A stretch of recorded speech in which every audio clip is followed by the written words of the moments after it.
Hello, how's it going today? Today I've been impressed to talk about how the corporate world throws a lot of food and produce away. If you knew how much they threw away, and they're not allowed to give it out, they're not allowed to share it, they are told to throw X amount of food away every single day. And that is part of the bigger problem, the invented crisis that our government would have us believe we're in. With our tech and our innovation and the wealth that's actually here in the world, there's no reason for anybody to go hungry. It's part of their model of keeping us buying from their stores, keeping us feeling the need to buy the prettiest vegetables and fruits, and employees can actually lose their jobs if they give out some of that food that's supposed to get thrown away. And I don't know, maybe shedding some light on this will help produce a more local and less global mindset of community. And maybe you'll start going to your fruit stands and supporting your local farmer neighbors a little bit more. But part of the corporate mentality is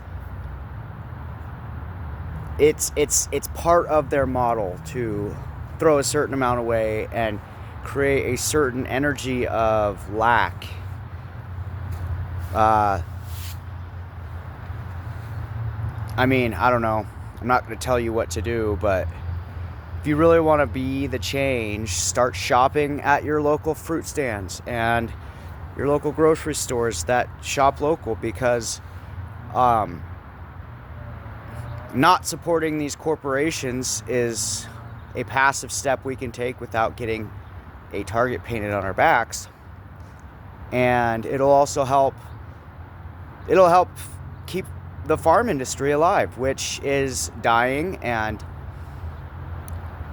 during COVID, does anyone remember when the government ordered the farmers to kill their cows and mow over their crops? That was so that they could produce crisis. There's no such thing as crisis except the invented concept of crisis, and that's a corporate model. And shopping local isn't just a fad. It's not just a thing we do. It's also to help boycott these industries that could give a crap less about any one of us. So, I don't know.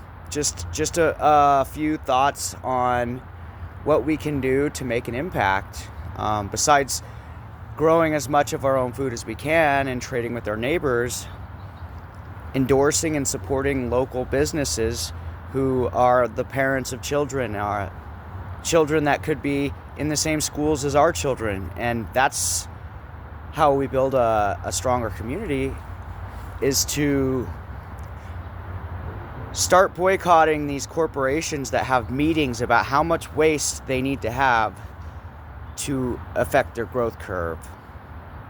And something progressive we could do is take our produce that's not the prettiest and not the freshest. Because they throw it away well before it's even gone bad. But if we were to do this thing where we donate to the food banks and we educate people on the importance of shopping and being local, I think we could see a huge difference in our ingrained lack mentality. And when I was a kid, my parents were a part of this club called the Gleaners Club, which I think is so cool and should be brought back in a big way. And you paid a few dollars a month, and grocery stores would drop off their produce or whatever to these clubs And you would go and you would pick out as much as your family needed, because all that stuff would end up in the garbage anyway. And if we were to just implement a few steps in between, we could quickly reverse the flow of the crisis mentality. So that's my thoughts on that, and I stand behind that. And I'm still spending money at corporate stores sometimes when, man on a budget, you got to do what you got to do. But I'm just shifting into finding hobbies that don't cost any money. I have started using the little libraries, the tiny, what do they call it? The tiny libraries that are in the neighborhoods. And picking out books. I've now got a full personal library of books from these personal the tiny libraries. And I've even seen people in my town start to add little food pantries in their tiny libraries, which was a thing during COVID also. I noticed the tiny libraries were used as community neighborhood food pantries. With the amount of wealth in the world, there shouldn't be anybody starving, and really there shouldn't be anybody homeless. And if you are homeless, there shouldn't be crimes because you don't have a place to live. That is a crime against humanity, and so is starving. It's called a crime of attrition, and our government needs to be held accountable for these things. These crimes of attrition and crimes against humanity that they're not looking at quite yet, but I think pretty soon it will be it'll be one of the things, I think, after the Epstein files get kind of lulled in and cold in. But if you want to make a difference, shop local and be local. And just, if you're in charge of committees and helping build these things, think about things like the Gleaners Clubs and food banks, which is still a temporary solution to get us where we're going. It's a midway solution, not a temporary solution. But just like the whole in between homelessness and completely be rehabilitated where you're stable,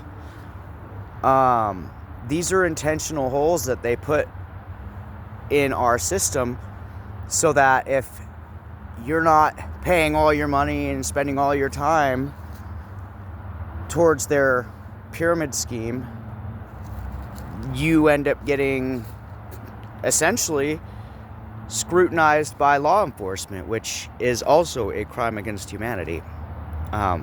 Just my thoughts for today. I hope you have a good one, collective. World collective. I don't believe in exclusive clubs. So the world collective, everybody that's not wanting to perpetuate these secret societies who want nothing more than to end all of us except for their select few club members. Anyway, cheers.